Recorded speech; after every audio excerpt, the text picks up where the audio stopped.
A paz de nosso Senhor Jesus Cristo, salve Maria Santíssima, e desde já agradeço pela atenção e pelo seu tempo. Seja bem-vindo a mais um episódio da série História da Igreja Católica, Doutores e Doutoras da Igreja. Você já parou para pensar o que significa existir diante de Deus? Não apenas crer em Deus, mas viver nele. Você já sentiu que a fé pode se tornar rotina? Não uma rotina da mesmice, mas uma rotina da qual a fé e oração se tornam sincronizadas às atividades do dia a dia. E Santa Teresa de Ávila também sentiu isso, dentro das próprias paredes do Carmelo. A Teresona, como muitos chamam, pois nós temos Santa Teresinha do Menino Jesus, mas no dia de hoje irei falar sobre Santa Teresa de Ávila. A sua inquietação se tornou fogo, e esse fogo reformou toda uma ordem e acendeu uma espiritualidade que atravessa os séculos. E hoje vamos mergulhar na vida e na alma dessa mulher extraordinária, doutora da Igreja e mestra da oração interior. A santidade de Teresa de Jesus foi tão luminosa que logo após a sua morte, o povo já a chamava de Santa Teresa de Ávila. Mas a Igreja, prudente e guiada pelo Espírito Santo, quis reconhecer oficialmente essa chama. Em 1614, o Papa Paulo V proclamou sua beatificação, reconhecendo a heróica virtude de quem viveu a união com Deus em cada gesto e palavra. Apenas alguns anos depois, em 1622, veio a canonização pelo Papa Gregório XV. E não foi sozinha. Junto dela foram canonizados Inácio de Loyola, Francisco Xavier, Felipe Neri e Isidoro Lavrador, 5 grandes faróis da renovação espiritual do século XVI. Foi como se a Igreja dissesse ao mundo: a santidade não está no passado, ela floresce em cada século, em cada coração que ama. Em 1970, o Papa São Paulo VI declarou Santa Teresa doutora da Igreja. Ela é a doutora da oração. A primeira mulher a receber esse título, não pela erudição acadêmica, mas pela profundidade mística e pelo realismo humano de sua doutrina.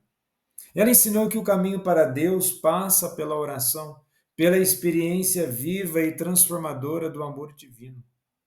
Não basta apenas elaborarmos raciocínios lógicos, ou tão somente ficar observando as Escrituras sem experimentar Deus em vida. Muitas vezes há uma tendência de querer separar Deus daquilo que faz parte da vida. Se Deus não estiver inserido na própria vida do crente, então como nós vamos conseguir nos aproximarmos de Deus? Essa aproximação se dá pela oração. A oração é a alimentação da vida daquele que acredita. Se não quisermos entender como alimentação, pode ser, é preciso beber da oração para nos aproximarmos de Deus. Mas onde está a fonte? No próprio Deus. E como caminhar perante essa fonte? Mediante os passos do dia a dia. Não tem como desgarrar da vida para então encontrar a Deus. Vejamos bem, se a própria lógica do Verbo encarnado, ele se fez carne e habitou entre nós, é a partir da nossa carne, da vivência dos acontecimentos da vida, que devemos habitar em Deus. E habitar em Deus é exatamente que possamos vivenciar as nossas experiências em Deus. Como fazemos isso? Em oração. E, novamente, a oração não pode ser algo que nos afugenta dos desafios da vida. A oração é combustível, é canal ao qual nós estamos vinculados à graça de Deus. E a partir de tal experiência, nós unimos a nossa dimensão física da carne e a dimensão espiritual, ou por assim dizer, sobrenatural. No documento de proclamação Mater Spiritualium, Mãe da Espiritualidade, São Paulo VI faz uma pergunta interessante acerca de Teresa d'Ávila. De onde ela tirou o tesouro da sua doutrina? Sem dúvida da sua inteligência e da sua formação cultural e espiritual, das suas leituras, dos colóquios com os grandes mestres de teologia e de espiritualidade, da sua singular sensibilidade, da sua habitual e intensa disciplina ascética, da sua meditação contemplativa, numa palavra, da sua correspondência à graça, e ela recebia na sua alma extraordinariamente rica e preparada para a prática e a experiência da oração. Nesse sentido, ao proclamar a doutora, traz exatamente a riqueza desse farol espiritual ao qual Santa Teresa foi. E não somente isso, ela continua a inspirar a espiritualidade no mundo de hoje. Neste vídeo, além de comentar sobre as obras e a espiritualidade de Santa Teresa de Jesus, também vejo como algo muito interessante o aspecto histórico que levou à reforma do Carmelo. Santa Teresa, no período no qual ela viveu, enfrentou vários desafios. O período da Contra-Reforma na Igreja Católica.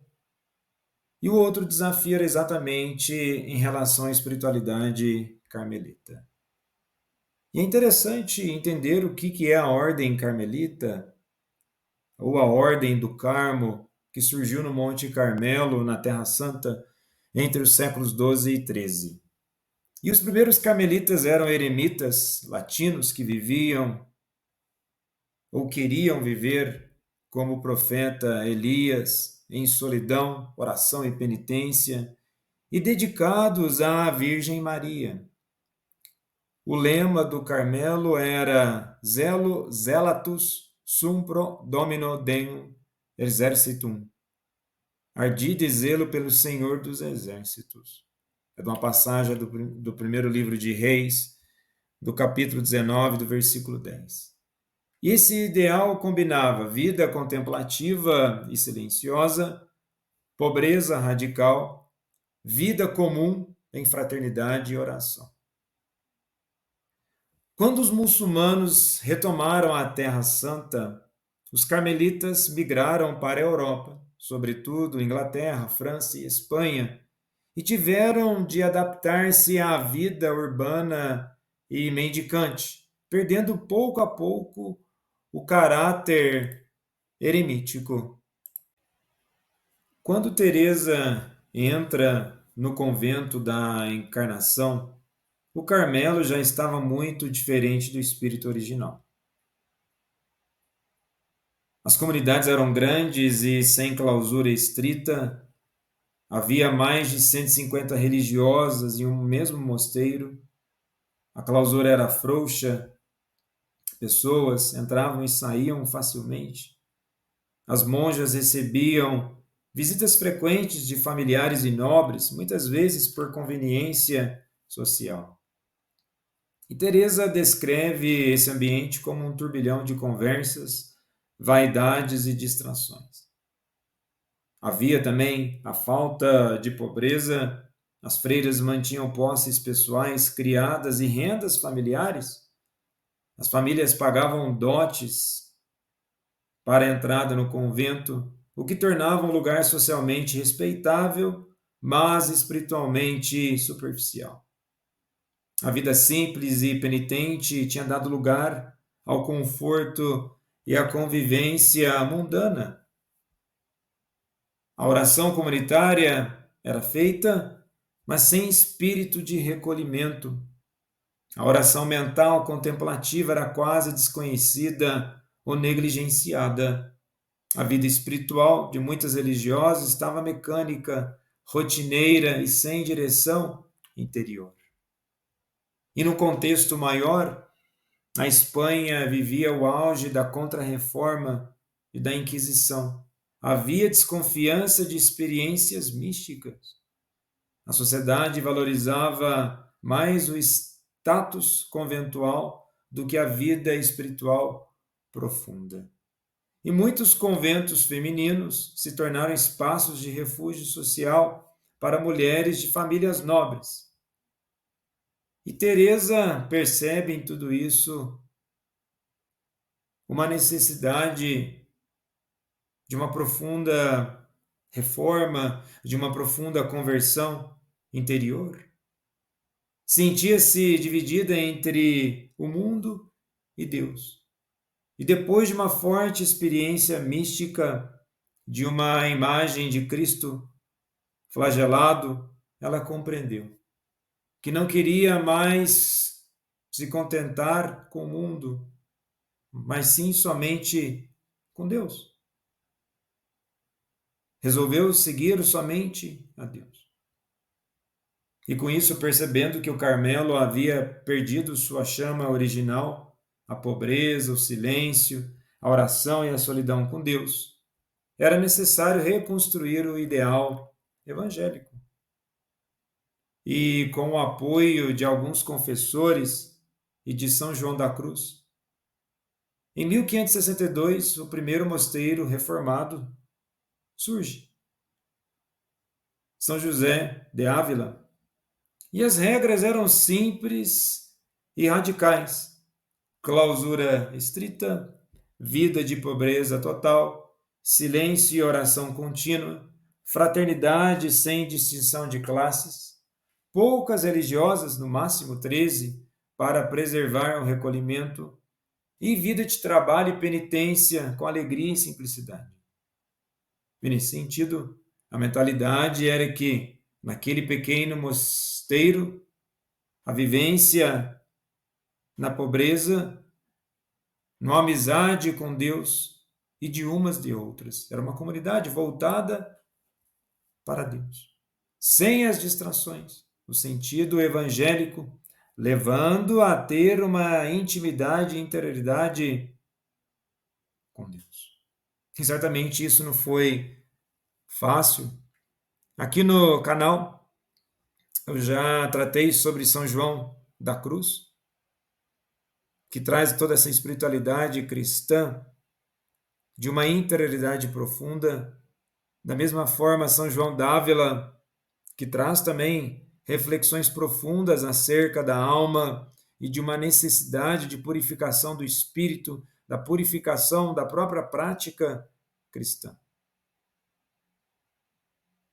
Teresa d'Ávila é gigante, pois a sua espiritualidade, embora fosse numa dimensão interior para o Carmelo, tamanha riqueza não ficou restrita aos muros do Carmelo.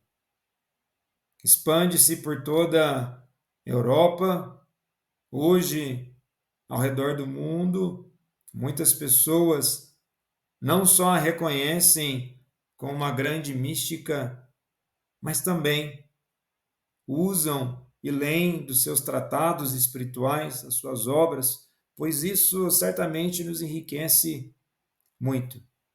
É o que veremos a seguir.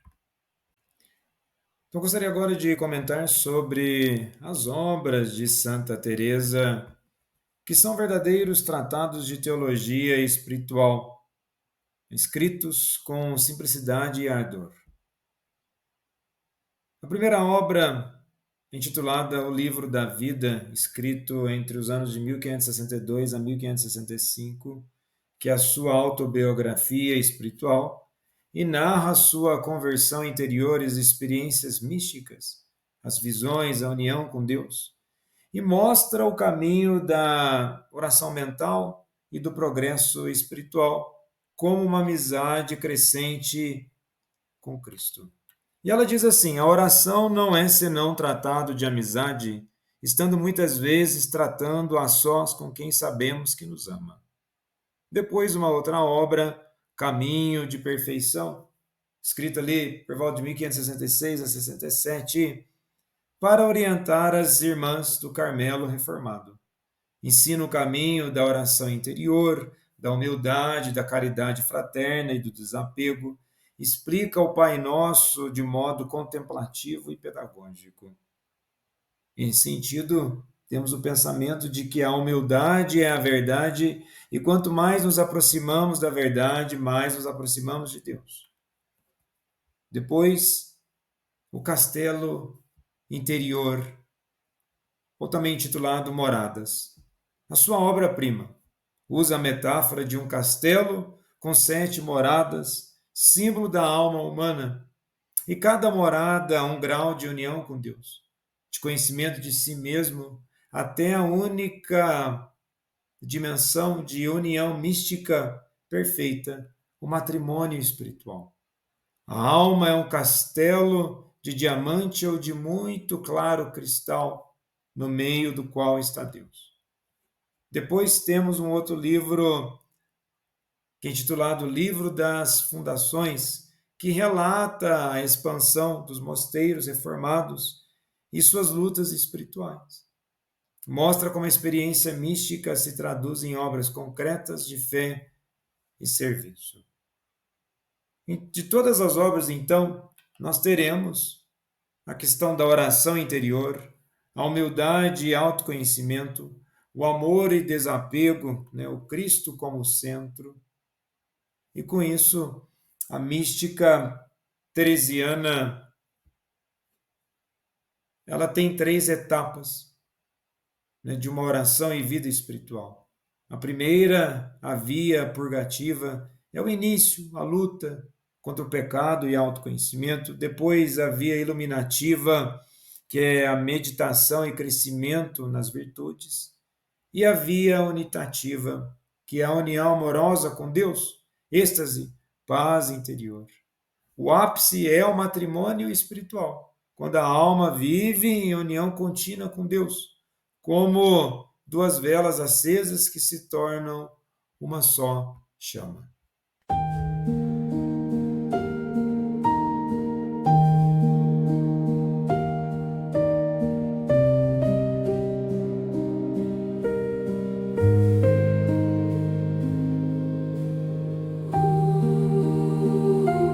Estava suplicando a Nosso Senhor que falasse por mim, porque não sabia o que dizer nem como começar a cumprir esta obediência, e foi-me dado o que direi agora para começar com algum fundamento. Consideremos nossa alma como um castelo, feito de um só diamante ou de um cristal claríssimo, onde há muitos aposentos, à semelhança das muitas moradas que há no céu. Pensando bem, irmãs, a alma do justo é um paraíso onde o Senhor se deleita, como ele mesmo disse. Mas como será o aposento onde se rejubila um rei tão poderoso, tão sábio, tão puro e tão rico? Nada se compara à beleza da alma e ao seu imenso potencial. Na verdade, o nosso intelecto, por mais agudo que seja, não chega a compreendê-la realmente, do mesmo modo que não pode compreender a Deus. Ele mesmo disse que nos criou à sua imagem e semelhança. Sendo assim, não nos cansemos, tentando descrever a beleza desse castelo. Entre ele e Deus há tanta diferença como há entre a criatura e o Criador. O castelo interior traça a pauta em que o leitor se sente constituído em relação com os semelhantes e com Jesus ressuscitado. Com a sua antropologia essencialmente bíblica, Santa Teresa de Jesus via si própria e ao cristão como habitados. Para ela, Deus não vem de fora, está dentro, no fundo do nosso eu, que é essencialmente relação. Se já segundo a espiritualidade bíblica da criação, o ser humano é a imagem de Deus, segundo a teologia de São Paulo, bem assimilada por Teresa, o ser humano está habitado pela graça, que é o Espírito Santo de Jesus ressuscitado, ator da vida do cristão, em conformidade com aquilo que Paulo escreve na carta aos Gálatas, capítulo 2, versículo 20. Já não sou eu que vivo, é Cristo que vive em mim. E do mesmo modo, se é Cristo que vive em mim, em Romanos 8, dos versículos 9 ao 11, o que está escrito? O Espírito de Deus habita em vós, Cristo está em vós. Se o Espírito daquele que ressuscitou Jesus dentre os mortos habita em vós, aquele que ressuscitou Cristo dentre os mortos dará também a vida aos vossos corpos mortais pelo Espírito que habita em vós. Então aqui ela encontrou o fundamento teológico para o livro das Moradas. A sua antropologia é profundamente bíblica. O seu Cristo é o Deus encarnado, ressuscitado, que está no ser humano. Teresa acode frequentemente à Bíblia para descrever essa presença em si própria e para dar a conhecer que aquilo que habita é relação, amor. Nesse sentido, é interessante propor uma relação da espiritualidade teresiana, assim como carmelita, com o existencialismo. Aqui o existencialismo cristão. Não o existencialismo numa concepção moderna a partir de Sartre. Nós estamos falando da vida interior. E quando nós falamos da vida interior, nós podemos voltar aos tempos de Santo Agostinho, também mestre da interioridade. Entrar no castelo é o mesmo que voltar à interioridade, à verdade sobre quem somos. Santo Agostinho dirá algo semelhante nas Confissões. Tarde te amei, beleza tão antiga e tão nova. Estavas dentro de mim e eu te buscava fora. Assim, Teresa se coloca no paralelo da tradição agostiniana. O ser humano busca Deus no exterior, mas o encontra dentro da alma. E nesse sentido, quanto mais adentrarmos a uma vida de espiritualidade, entenderemos a real necessidade de uma vida de oração. O que acaba muitas vezes acontecendo é que muitos acham que vida de oração é vida de barulho, que vida de oração é uma verbalização intensa e externa. Mas vejamos que vida de oração, na mística cristã ou na própria tradição, ela tem que ser interiormente, a sós, os nossos sentidos, aquilo que somos, o que constitui o nosso ser, deve estar estruturado em Deus. Os nossos sentidos não podem nos enganar, para que então nós vamos começar a elaborar falsas ideias sobre o próprio Deus. É preciso uma experiência de consciência, ou seja, consciente daquilo que verdadeiramente estamos rezando. Não é à toa que o próprio Jesus diz que quando nós tivéssemos que rezar, era para fazer o quê? Se retirar para o seu quarto em silêncio, escondido. Isso é algo muito indicativo. Não estou dizendo que a espiritualidade cristã tem que ser de abatimento, ficar com o rosto desfigurado, mostrando que está passando por um processo de espiritualidade. Não é isso. O que a proposta de Teresa nessas 7 moradas, as quais eu vou elencar aqui, é que se o caminho não for interior, primeiramente, ele não tem como ser sincero, verdadeiro. Principalmente no mundo moderno, nós queremos que todas as experiências, que tudo aquilo que está no exterior seja o suficiente para dar sustento e convicção daquilo que nós estamos acreditando e vivenciando. E quando eu faço uma projeção, né, dizendo das coisas do exterior, é exatamente daquilo que nós estamos captando pelos sentidos. E aqui não se trata de um reducionismo platônico tão somente, tá? Quando eu falo, né, após as leituras que eu já fiz do Castelo Interior, exatamente, é como que eu enxergo, e quando eu digo enxergar, não apenas com esses olhos, mas com o olhar da alma, como é que nós estamos concebendo aquilo que está se apresentando a nós? Nós nos deparamos com as situações do mundo, com as circunstâncias, com as pessoas, e como é que nós estamos vendo tudo isso e dando resposta?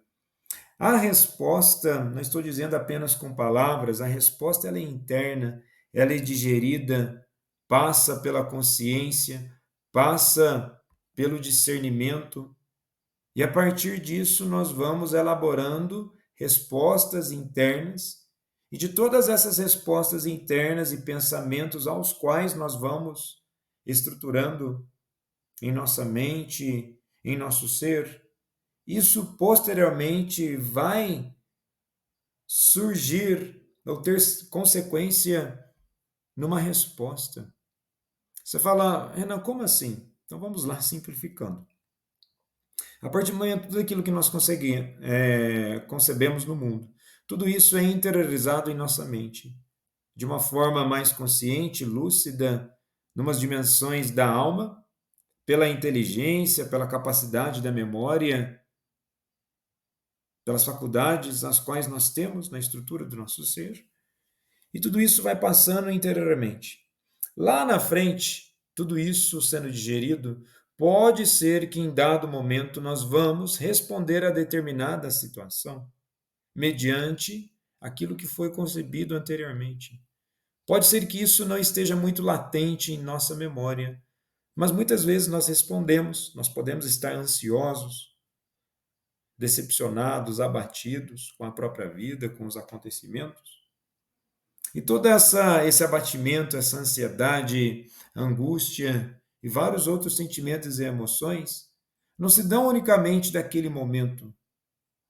Ou as emoções, ou em dadas angústias, não são causadoras de certas outras emoções ou pensamentos. Elas são consequências, porque tudo aquilo que foi digerido internamente precisa ser organizado. E por isso a importância da vida interior.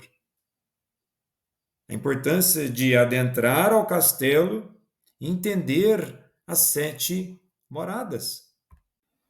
Então, a vida espiritual é um itinerário da purificação na concepção teresiana. As 3 primeiras moradas são o caminho ascético.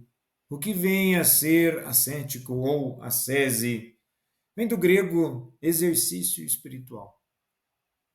É um exercício interno que consiste em uma prática que visa o desenvolvimento espiritual. E ao dizer de desenvolvimento espiritual, nós não estamos falando de doutrina, nós estamos falando da capacidade humana de enriquecer a sua alma, de enriquecer o seu intelecto, a sua forma de ser no mundo a partir de tal exercício. Então, as 3 primeiras moradas são desse caminho ascético, onde a alma começa a cooperar com a graça. E a partir da 4ª morada começa o caminho místico, em que Deus age diretamente.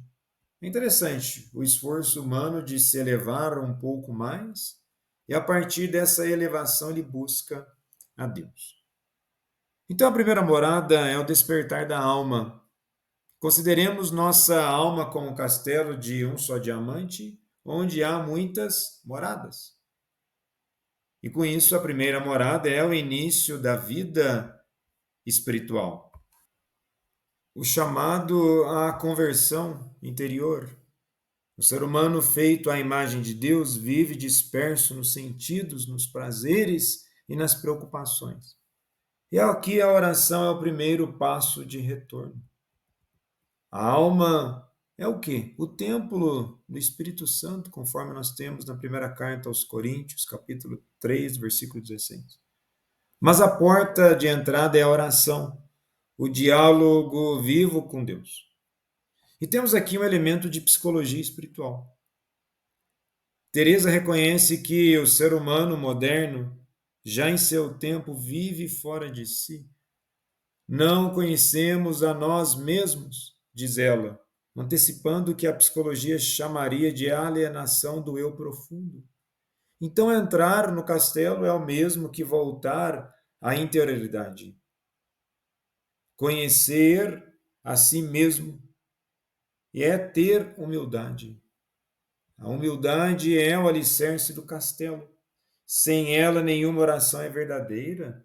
A alma começa a perceber a sua fragilidade, mas também o reflexo divino que habita em seu interior.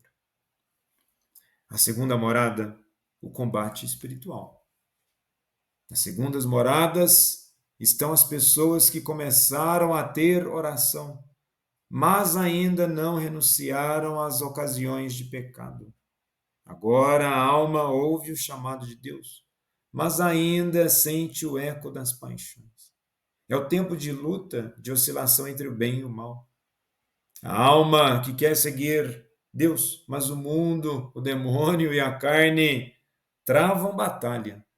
E Teresa descreve o demônio como lima surda que corrói silenciosamente a vontade. O remédio é a perseverança na oração. Vejamos que é o tempo do deserto.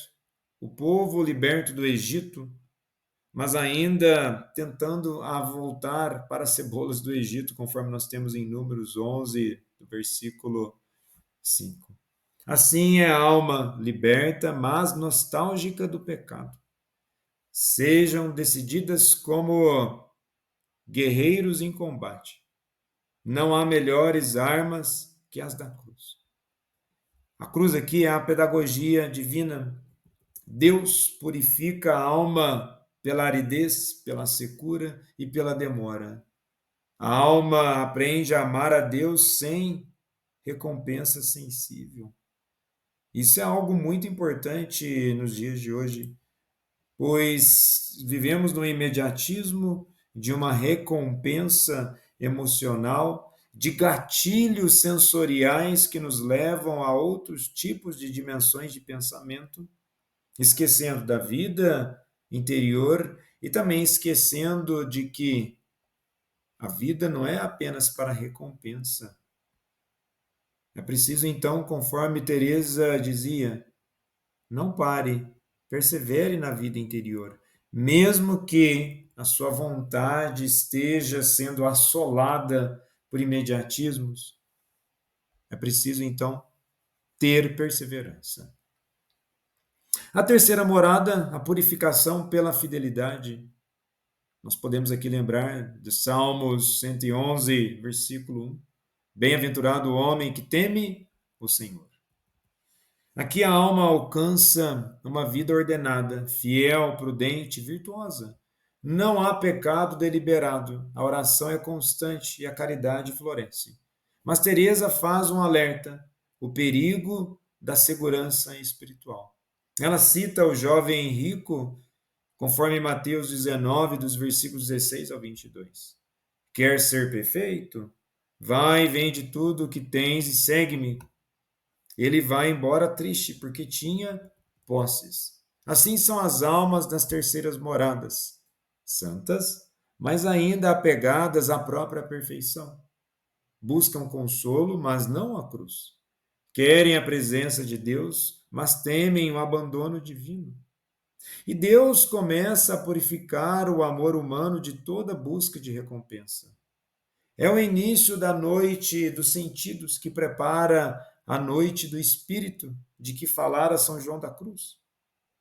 E é interessante que aqui, também uma psicologia espiritual, se dá a purificação do ego religioso. A alma que pensa possuir Deus precisa aprender a ser possuída por ele. O castelo começa a ser habitado não por esforço humano, mas por graça.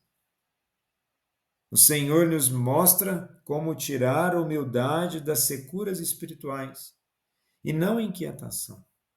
Vejamos bem, é preciso que nós sejamos mais possuídos pelo próprio Deus. Nós queremos possuir as coisas, novamente, é o imediatismo, é a necessidade de consumo, mas somos nós que precisamos ser possuídos por Deus. Não possuídos por outras coisas que nos levam muitas vezes a uma idolatria, a uma falsa sensação de prática religiosa, a um próprio desvio da doutrina e do seguimento. E como eu já mencionei, essas três primeiras moradas é da vida ascética, ou seja, do exercício espiritual da alma que está ainda aprendendo a se abrir à graça de Deus e realmente a se purificar. E agora, com a quarta morada, iniciamos exatamente aquela vida mística. E aqui, o encontro místico, a oração de quietude, o manancial que começa a brotar, a água que não é mais trazida com esforço, mas começa a jorrar pela graça. E Deus passa a agir diretamente na alma. É a primeira experiência do sobrenatural. O toque de Deus, suave, mas irresistível. A oração deixa de ser esforço e torna-se dom. A oração de quietude. A vontade descansa em Deus. O intelecto e a memória ainda se agitam, mas o centro está em paz. É um sopro do Espírito que faz calar todas as potências. E aí que temos uma virtude chave, a docilidade e a graça. Há um risco ainda a pegar-se às consolações espirituais, porque até mesmo as consolações espirituais, se nós não tomarmos cuidado, nós podemos ficar dependente delas como se fosse um mérito nosso, ou que a todo momento nós vamos ter tais recompensas espirituais, esquecendo de muitas vezes do deserto e das securas da própria vida. A quinta morada, a oração de união. A transformação da alma em Cristo. O matrimônio espiritual em preparação. A crisálida que se transforma em borboleta.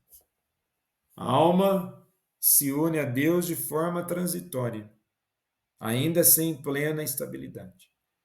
É o que Teresa chama de união de vontades. A alma quer apenas o que Deus quer.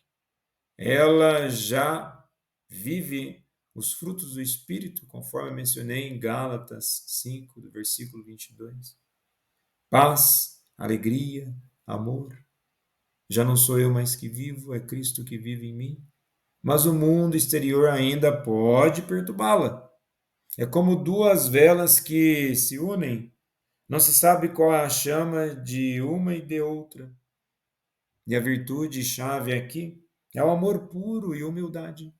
A presunção espiritual, o desejo de experiências místicas é um risco.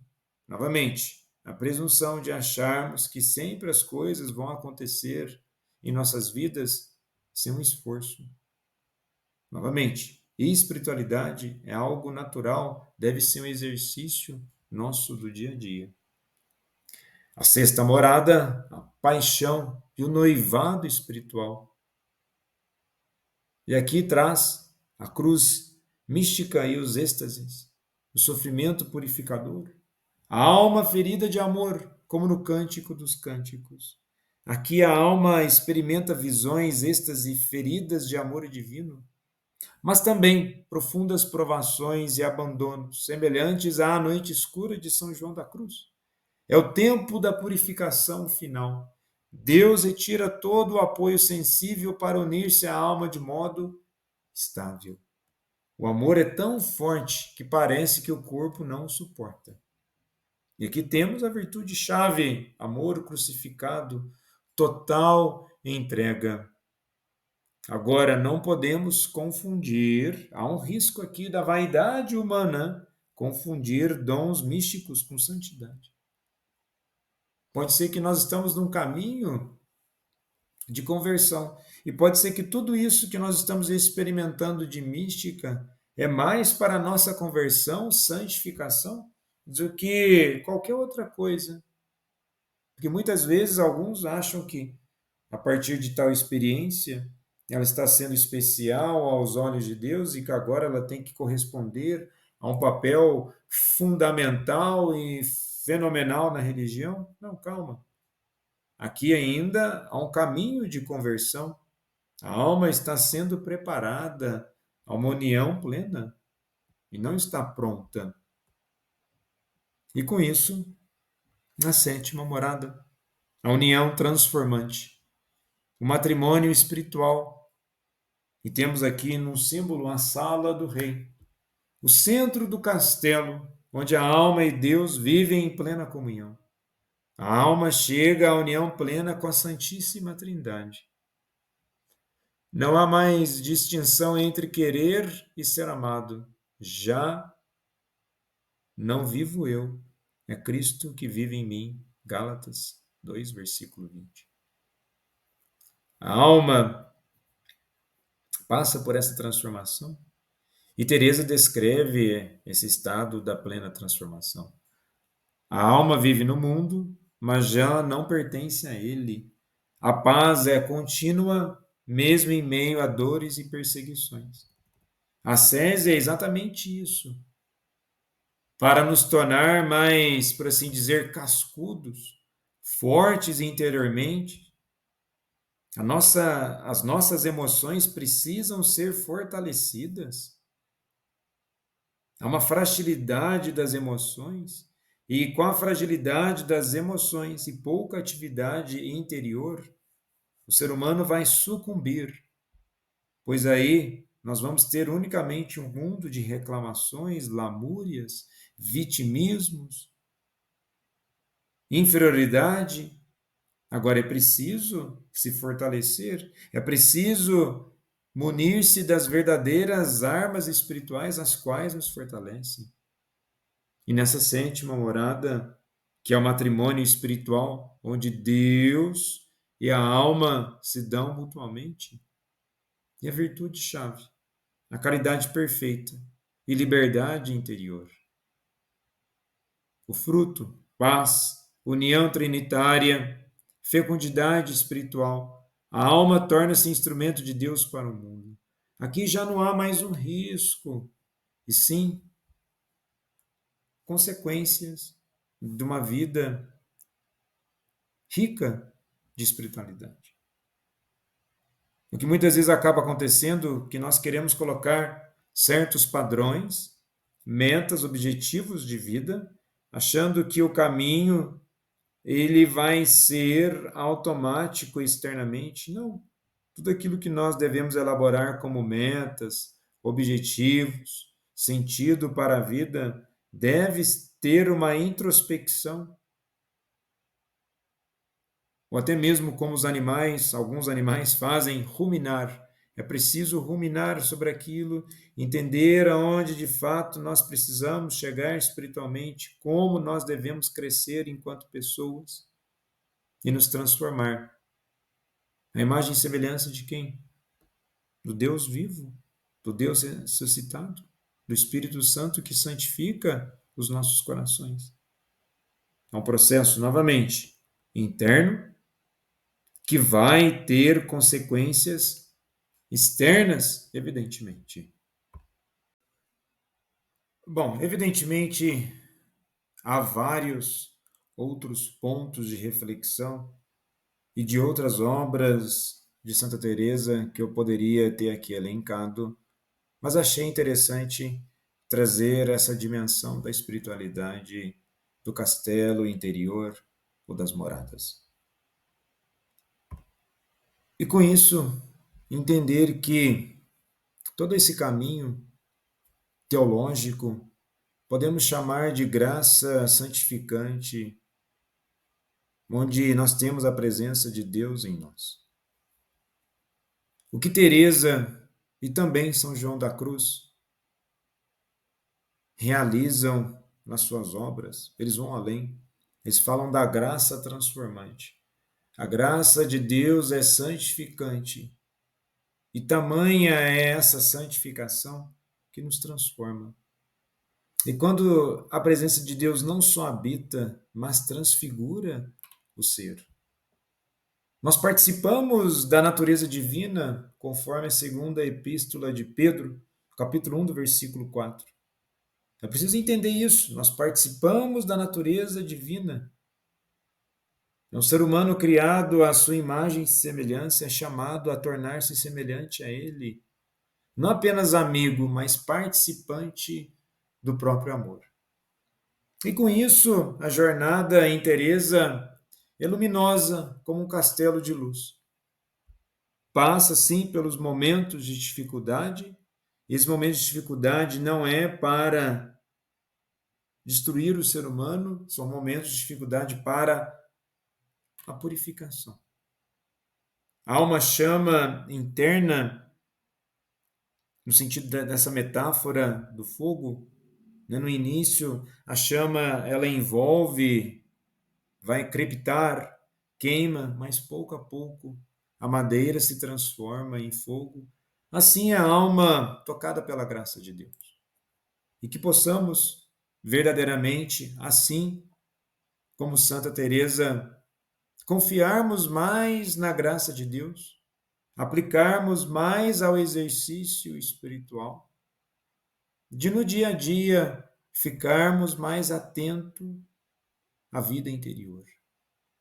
Há muita movimentação externa, nós precisamos estar atentos às manifestações de Deus na vida, na história, nos acontecimentos da sociedade, sim, mas só conseguiremos estar atentos a isso se olharmos para a vida interior e conseguirmos de fato desfrutar da riqueza que Deus concede ao nosso ser. Muito obrigado pela atenção, paz e bem, e até o próximo episódio.